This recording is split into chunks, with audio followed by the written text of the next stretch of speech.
সবাই যে কি শান্তি করে ঝর্ণায় গোসল করতেছে বলে বোঝাতে পারবো না। মাঝখানে অনেকগুলো ছোট ছোট দ্বীপ দেখা যায়। রাঙামাটির আরও একটি পর্বে আপনাদের স্বাগতম। রাঙামাটি কাপ্তাই লেকের চমৎকার কিছু প্রাকৃতিক সৌন্দর্য নিয়ে আরেকটি পর্ব, সাথে বন্ধুদের নিয়ে কাটানো কিছু সময়।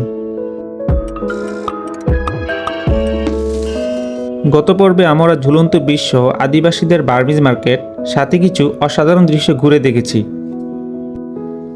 আজকের পর্বে পাহাড়ি ঝর্ণা, জুম পাহাড় ও বৌদ্ধ মন্দির সহ কিছু সুন্দর দৃশ্য ঘুরে দেখব। কাপ্তাই লেকের সেই অসাধারণ দৃশ্য আমরা সবাই এখানে উপভোগ করতেছি। পাশে বৌদ্ধ মন্দির। আচ্ছা, এখানে পাশে হচ্ছে বৌদ্ধ মন্দির। যদি একটু জুম করে দেখাই, এই যে এখান থেকে এই যে একটা মন্দির দেখা যাচ্ছে। ঠিক আছে বাপ্পি, এখানে আসো, বলো আজকে ট্যুর সম্পর্কে কিছু বলো। বলার তো ছিল অনেক কিছু। এখানে আসাটা মনে করছি যে হঠাৎ করে যেহেতু আসা আমাদের ভাগ্যে ছিল, তো মানে ট্যুরটা খুব ভালো এনজয় করতেছি। আর এখানে এই যে বোর্ডে আই মিন এটাকে হচ্ছে ইঞ্জিন চালিত ইয়া বলে আর কি, স্টিমার। হ্যাঁ, তো ইঞ্জিন চালিত যে বোর্ডটা আছে এটাতে চড়তে পেরে আরো খুব ভালো লাগতেছে, আনন্দ লাগতেছে। এই বোটটা মানে ভাড়া নিয়ে কিছু বলো। ও আচ্ছা আচ্ছা, এখানে মারাত্মক লেভেলের সিন্ডিকেটগুলো হচ্ছে, তুমি যারা আসবে তাদের জন্য সিন্ডিকেটগুলো হচ্ছে সব জায়গায় থাকে, এখানে নতুন কিছুই নয়। তো আগে আশেপাশে একটু খোঁজ খবর নিয়ে তারপর হচ্ছে বোট ভাড়া করবে না আশেপাশে। তো আমরা কি আজকে সারাদিন যে যে স্পটগুলো আছে এগুলো সব কভার করতে পারবো রাঙামাটিতে? হ্যাঁ, অবভিয়াসলি আমরা 6টা স্পটে তো গেলাম, প্রায় 3টা অলরেডি ডান, আর 3টা এখনো প্রায়। আমরা 7টায় বের হয়েছি নাস্তা কমপ্লিট করে, এখন বাজে হচ্ছে প্রায় 10টা। এখনো আমাদের হাতে অনেক সময় আছে। ছোট ছোট টিলা ও পাহাড়ে ঘেরা হাজার হাজার হেক্টর বিস্তৃত হ্রদে কোথাও পানি গভীরতা 100 ফুট, কোথাও বা 500 ফুটের কাছাকাছি। আসলে এখানকার পরিবেশ কতটা ঠান্ডা, সতেজ ও মনোমুগ্ধকর তা বোঝানোর জন্য চলুন একটু লেকের অপরূপ দৃশ্যগুলো উপভোগ করি।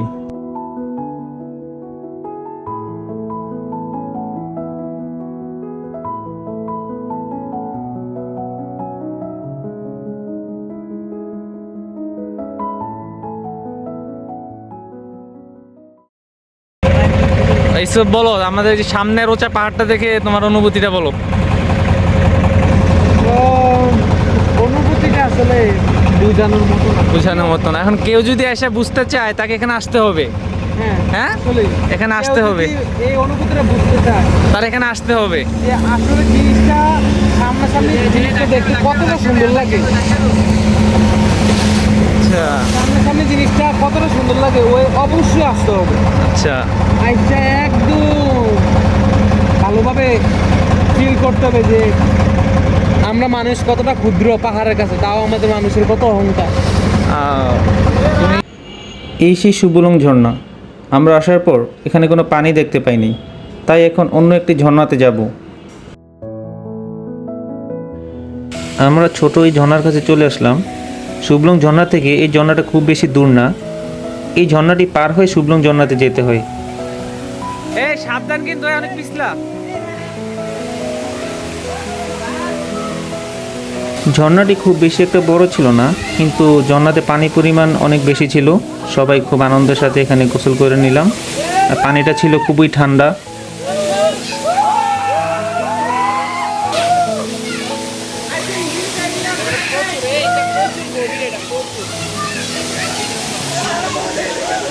ঝর্ণা থেকে আসার পথে আমরা চলে আসলাম জুম পাহাড় ও আদিবাসী মার্কেটে। এই পাহাড়টির মধ্যে আদিবাসীরা জুম চাষ করে এবং তার এখানে কিছু দোকানপাটও রয়েছে তাদের। এখানে জুম মিউজিয়াম ও জুম চাষ দেখুন, জীবন উপভোগ করুন। জুম রেস্টুরেন্ট, জুম আদিবাসী মার্কেট। যদিও সময় স্বল্পতার কারণে আমরা জুম পাহাড়ে উঠিনি, কিন্তু আশপাশটা ঘুরে সেখান থেকে আমরা চলে এসেছি।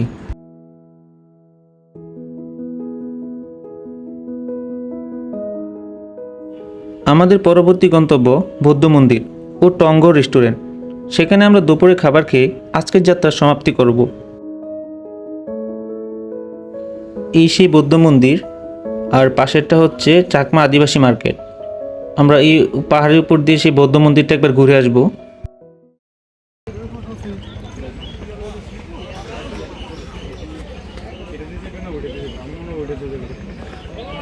না এটা না। হ্যাঁ উঠো। হ্যাঁ এই যে মামা কি হাঁপাই গেছো? রায়হান, হ্যাঁ বলো। এই মন্দিরে উঠলেও পস্তাবে, না উঠলেও পস্তাবে। হ্যাঁ তার মানে উঠতেই হবে।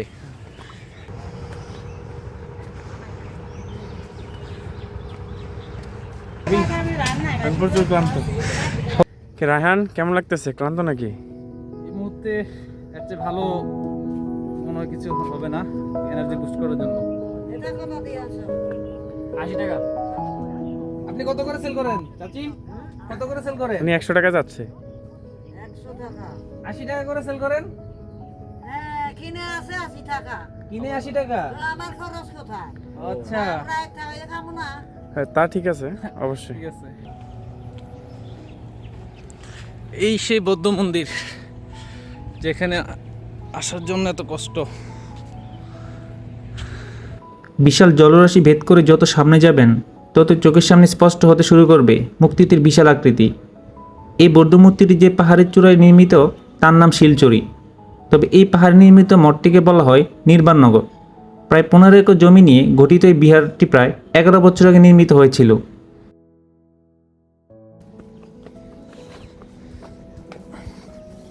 ও ফুলগুলো না অনেক সুন্দর। একটা নিয়ে নিতে পারো।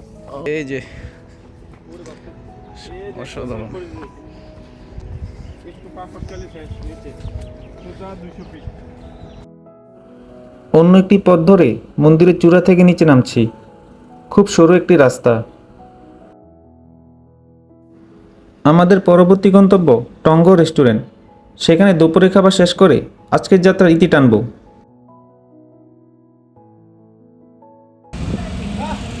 এই তো ভাই আমরা কি এটাতে খাবো নাকি এখন?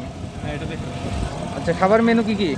এখানে সাদা ভাত আছে, ব্যাম্বু চিকেন বয়লার। আমরা কোনটা নিচ্ছি? আমরা নিছি প্যাকেজ নাম্বার 1। ভাত, ডাল, সবজি বা টমেটো ভর্তা, আচ্ছা চুমুকুরা বয়লার, সাপিলা মাছের কত ভর্তা। করে সাথে নিছে? এমনিতে 250 টাকা। তবে আমাদের জন্য কত নিল? প্রথমে আমাদের জন্য 230 টাকা পাচ্ছে। এখন আচ্ছা 200 টাকা করে রাখবি আর কি। খুবই অসাধারণ একটি পরিবেশ। চারপাশে পানি, মাঝখানে একটি চর, সেখানে এই টঙ্গ রেস্টুরেন্টটি তৈরি করা হয়েছে। আমরা আজকে দুপুরে খাবারের জন্য এই রেস্টুরেন্টটিকে বেছে নিয়েছি।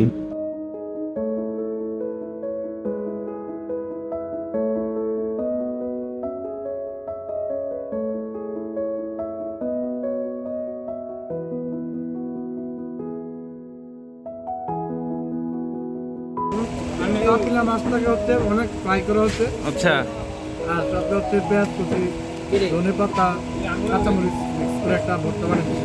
আচ্ছা, এখানে হচ্ছে মিক্স ভেজিটেবল ঠিক আছে। আর হচ্ছে এটা হচ্ছে কি ব্যাম্বু চিকেন। মাত্র 200 টাকায় খুব ভালো একটি খাবার ছিল। সবাই খুব তৃপ্তি করে খাবার খেয়েছে। সাথে এমন অসাধারণ দৃশ্য থাকলে খেতে কার না ভালো লাগে। সেই সাথে চলে এসেছি যাত্রার শেষ পর্যায়ে। এখানে কিছুক্ষণ ভালো সময় কাটিয়ে আমরা রওনা দিব আমাদের গন্তব্যের উদ্দেশ্যে। সকলে ভালো থাকবেন। সেই কেন এত হচ্ছে না হলে, সেই আমি কেন তোমাকে দুঃখ দিলে, কেমন করে এত হচ্ছে না হলে তুমি, কিভাবে এত বদলে গেছি এই আমি। ও বুকেরই সব কষ্ট দুহাতে সরিয়ে চলো বদলে যা, তুমি কেন বোঝো না